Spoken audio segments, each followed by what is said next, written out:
Hey folks, Jackdaw here. Dragon Age the Veilguard is less than 30 days away, and honestly, it feels so surreal. We've been waiting for this game for over a decade, and now it's finally almost here. Today, I just wanted to take the time to pay tribute to not just the game, but to the long journey we've all endured to get here, sharing what this 10-year wait has meant to me specifically. And firstly, I just want to say a massive thank you to everyone who's been with me along the way. Whether you've been here from the start, since 2016 when I started covering the next Dragon Age, or you've joined along more recently, the moment we've all collectively been waiting for is finally here. And I suppose to describe this 10-year wait as someone who has covered every single major moment since the Trespasser DLC in 2015, which opened the floodgates and springboarded the next Dragon Age game's plot with Solas's true identity explained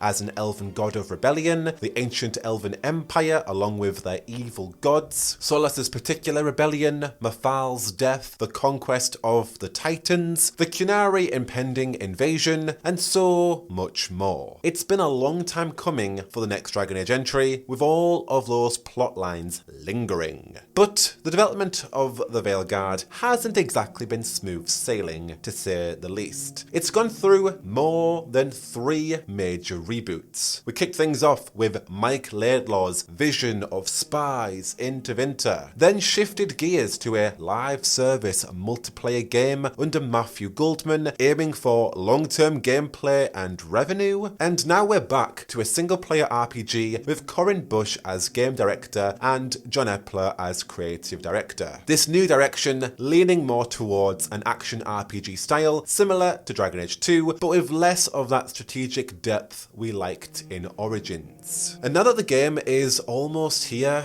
judging the entire scenario of the Veilguard, its marketing, the current landscape of what everybody is kind of feeling about it, it's safe to say that the Veilguard is shaping up to be BioWare's most divisive title yet. And that does make sense. Each Dragon Age game has its own unique identity from a gameplay POV, from Dragon Age 2's more action-orientated gameplay with a much smaller scale hero, to Origins' CRPG classic style, to then Inquisition's hub-based open-world feel with that strategic element still intact. They've all attracted a variety of different types of gamers, different types of Dragon Age fans. And with that, we bring along our own distinctive, unique preferences for our own ideal Dragon Age games. And the Veilguard seems to be no exception. Fans who loved Inquisition's distinct gameplay style might find themselves feeling a bit off about the Veilguard, while those who prefer Dragon Age 2's more action style may find it more appealing. We've had a whole decade to imagine our perfect version of Dragon Age 4, and now that we're on the brink of seeing what BioWare has actually crafted, to some degree, many of you who have been looking at spoilers already kind of know that, it's definitely been a bit of a reality check. Of course, it's exciting and surreal to think that there's actually all this time been a team of developers pouring their hearts every single day into creating this game. Even though it might not meet all of our wild expectations, the fact that the game exists at this point is a miracle in itself. That said, some decisions are definitely raising eyebrows. For instance, having only 3 decisions carry forward from all previous games feels alienating for hardcore fans. These specific choices that you're going to bring forward are who your Inquisitor romanced, whether you disbanded the Inquisition or not, and whether you attempted to save or stop Solas. And I do take issue with this. The charm of Dragon Age has always been in those little cameos and nuanced choices. I still remember the gut-wrenching moment in Inquisition where I had to choose between leaving Hawke or Alistair in the Fate. And that was all based on my Landsmeet choice from Origins. And I flippin' loved the weight of those decisions dictated by my past playthrough. And talking with my friend afterward, when he revealed that he had Stroud instead was Wild. "You had Stroud? What?" was my reaction basically. And so it's hard to shake the feeling that the Veilguard might not deliver those kinds of moments about past choices. Take the Well of Sorrows for instance. Those rich connections between Mafal, Morrigan and the Inquisitor are seemingly being sidelined. And that doesn't sit right with me. Instead, it looks like the focus is shifting more towards current decisions and consequences for the Veilguard team, more akin to Mass Effect 2. And I get why, but it still feels like you're alienating a lot of core choices that were made even in Inquisition. And honestly, only having 3 choices makes me wonder if the game will actually wrap up everything neatly, or if instead it's setting the stage for more to come later. BioWare has claimed that a lot will be answered this time around and there will be more closure. Finally, answers to long-standing lore questions. But if this is really the case, why are we glossing over choices like the Old God Baby, the Well of Sorrows, the Fate of the Divine, even the Architect to some extent? And really, while those are huge choices, I think the fury behind this all regards beloved past characters and their stories. What if we see Dorian in the Veilguard? What happened to Adorable? What about Cole and his nature? Is he more like a human, more like a spirit? What about Fenris? What's Liliana doing? Is she divine? What about Grey Warden or King Alistair? What about the Warden Contact or Hawk? They were said to at least be going to Weishaupt. What are they doing now? Is that completely retconned? Even the smaller nuances of Codex entries, with Zevran still being alive in Inquisition, or the hero of Ferelden being mentioned. It's those smaller choices that shaped our journey in previous games, and they seem to be missing in the Veilguard, which is disappointing since that is what the series is all about. Heck, even seeing Connor from Dragon Age Origins all grown up 10 years later in Inquisition was wild, and such a curated choice that BioWare implemented. There was just that extra level of care and detail for the world. And I think Veilguard is definitely going to hit differently. Now, I'll hold off my final judgment until I actually get to play the game and see what the story BioWare is telling this time around. Despite missing key choices that I feel were setting up the next game, I literally made a 20-minute video centered on this when the news actually came out. I do feel like I want to fully get the context of why BioWare have decided not to involve them. In spite of that, I have always supported the individual developers at BioWare, and I believe in their creative vision, and I'm curious to now understand the reasoning behind this decision and others that they have since made. However, I will open my can of beans once the game is out. You can bet on it. And it all comes back to my imagined version of Dragon Age 4, that not aligning with reality. In my own conviction, I am working on lowering my expectations a fair bit. Like I said, we've all had 10 years to picture what the most ideal Dragon Age game would be, and now we are faced with reality. On the other hand, I have seen this choice rightly ticking off a lot of hardcore fans. Our choices are integral to this series, and now it feels like a lot of them don't matter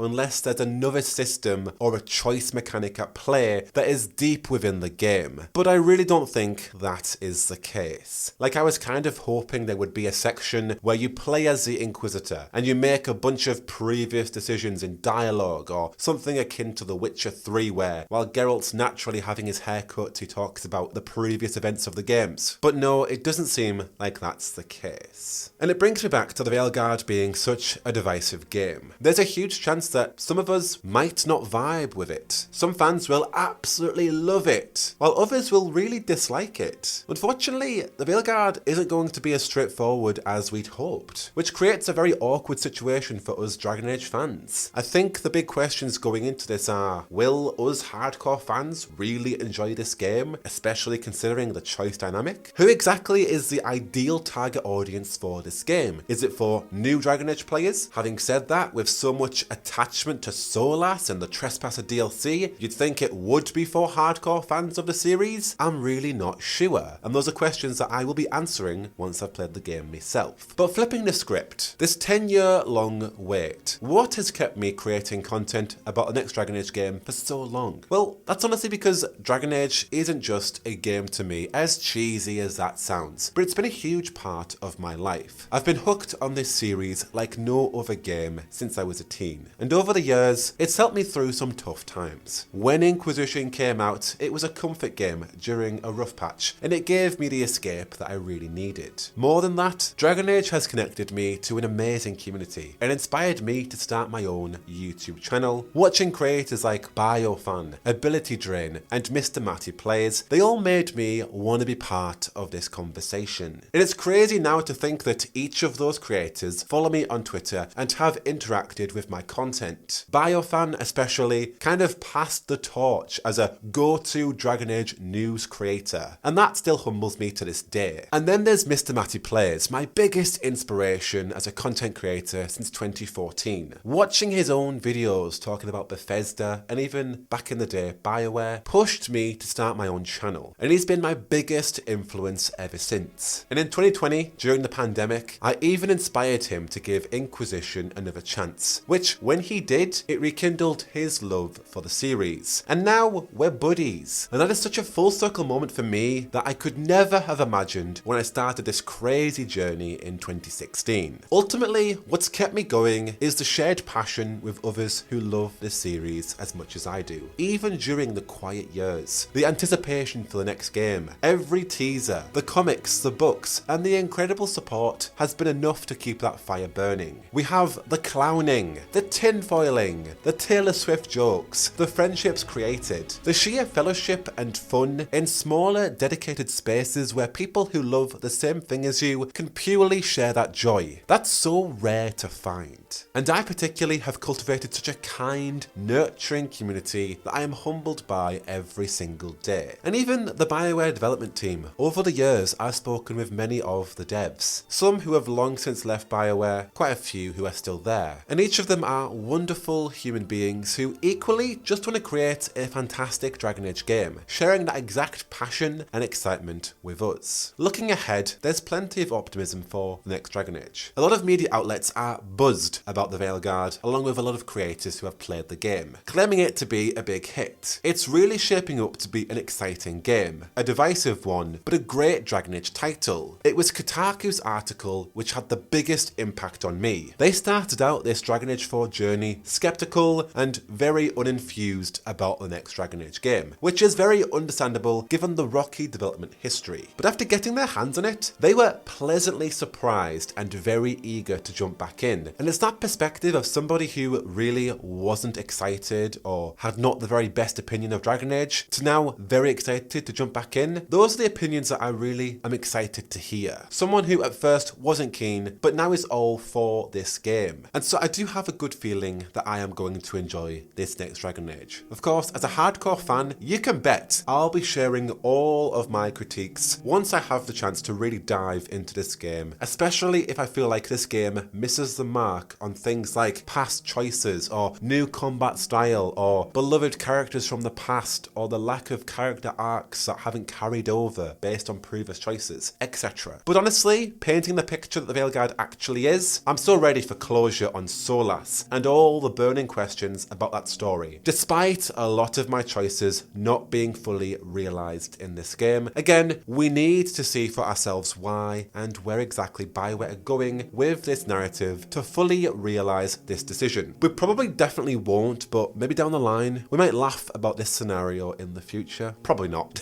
But as we approach the finish line, I again just want to take a moment to give a huge thank you to all of you who have defined this journey for me. We wouldn't have the circus of clowns in my streams, all of you sharing your clown emojis, or everybody tinfoiling together, the camaraderie during the moments where we're talking about live service and multiplayer and what that means for a Dragon Age title, the strength and hope of it all. That's what's defined this journey, and I thank you all so much for supporting me over these 8 years. There's plenty more coming from me. The unintended 10-year wait was always just the very start of my Dragon Age content creation efforts. To those of you in England or in London for MCM/EGX just before the Veilguard's release, I will be attending on the 25th and the 26th of October, so if any fellow Dragon Age fans are going, please do let me know. I would love to meet up, chat about the Veilguard, and potentially meet Alex Jordan, the VA of Vrook, in the flesh. Additionally, when the Veilguard is released, you can expect a roster of streams once I've at least done my first playthrough. I'm going to be streaming screaming Dragon Age Taylor's version, of course, and my rook is going to be Taylor Swift as we embark on that playthrough together. And then of course you'll get plenty of videos from me on this game, from lore, reviews, speculation, theories, my genuine authentic opinion, and so much more. So whether you've just joined this insane wait recently or you've been here since the start,